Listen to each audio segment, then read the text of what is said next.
Hey everyone, welcome to episode 4. Today I have a really fun character in the C-Jac universe to go and introduce to you. His name is Chimera.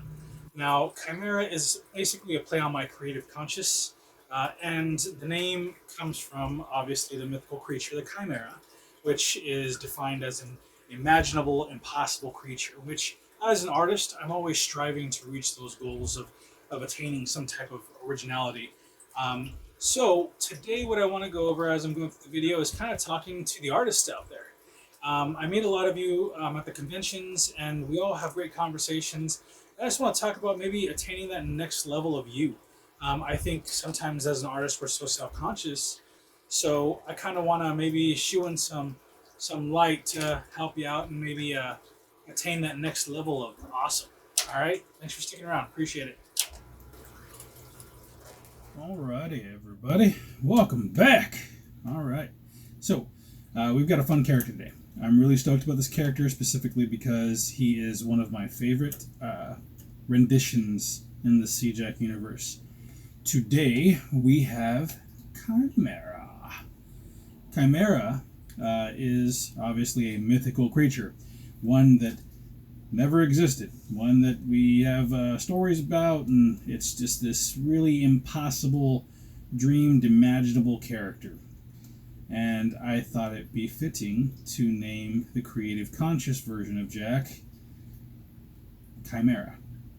As an artist, I'm always striving to reach that next level of creative ability, to tell a story or to have a character that just is something more. And it's really hard because originality is very hard in this day and age, right? So we're always trying to strive to do something original, but odds are we're going to have something that's going to look like something. Even the C-Jac characters, I'm pretty sure just looking at them, you're going to make parallels with other movies and other characters.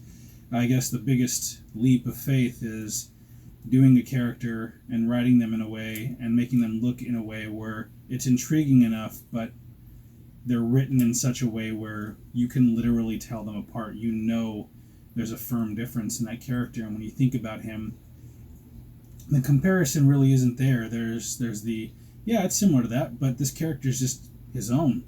And so that's always the hope and dream. And today I kind of wanted to touch on just being an artist in that realm of creativity and trying to reach new levels of, hey, I really want to be able to do something amazing with my work. I meet a lot of artists, and I just started doing conventions. Well, not this year, unfortunately. I really miss being at conventions. The feeling of being there and just enjoying being with fellow nerds and fellow artists and sharing that art floor with them is amazing. There's nothing short of pure generated happiness from it. So I strongly would say, if you are an artist that's always wondered whether or not it's something you can do, I believe any artist can do it if they make the decision to do it. I think that's the biggest thing. And as an artist, as myself, taking that plunge, trusting myself as an artist, despite my work, I can sit there and call out all the bad things and everything that I don't like about it, and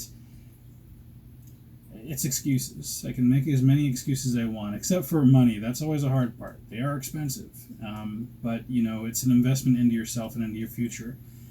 But as an artist myself, I struggled with whether or not that was the direction I wanted to go do conventions. If my art was good enough, am I original enough? Can I really sit on the floor with these other artists and show my work and feel like I belong? And you'd be pretty amazed how welcoming those artists are. They really, I've met such amazing people there. I can't even begin to tell you.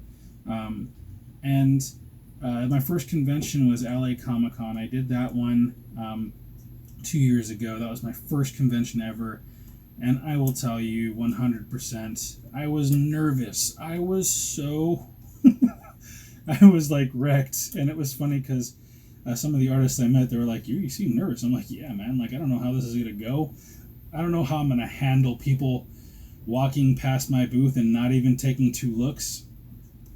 Because you go there with the hope and expectation that people will appreciate what you have to offer. I mean, as an artist, that's that's a part of the showcase. That's you taking a jump, a leap of faith of maybe, will these people like it? I don't know.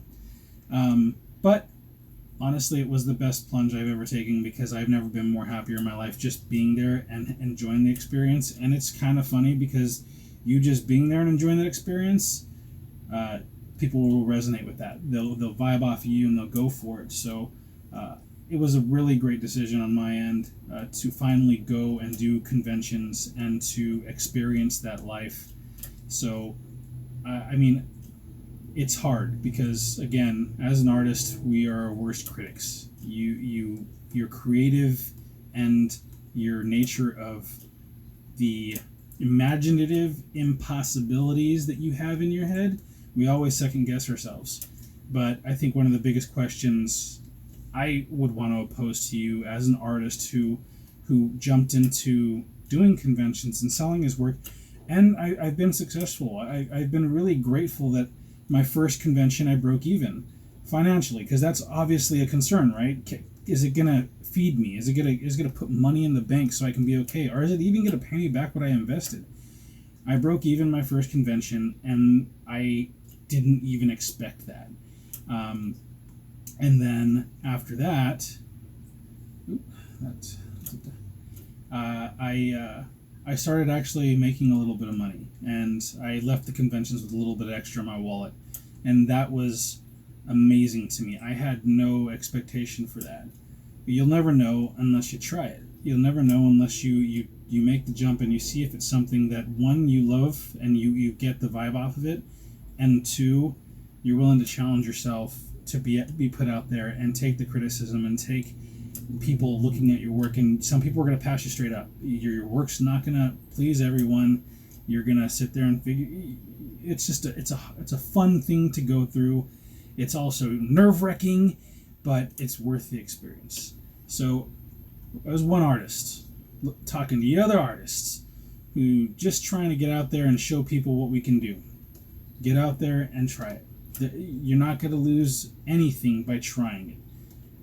You'll lose more by wondering if it's something that you would have enjoyed doing. So if you can get out to a smaller one, I went to East LA Comic Con. I was at East LA Cape.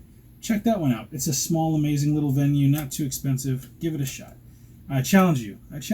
Give it a shot. I promise you'll be happy. So thanks for sticking around again, guys. Take care.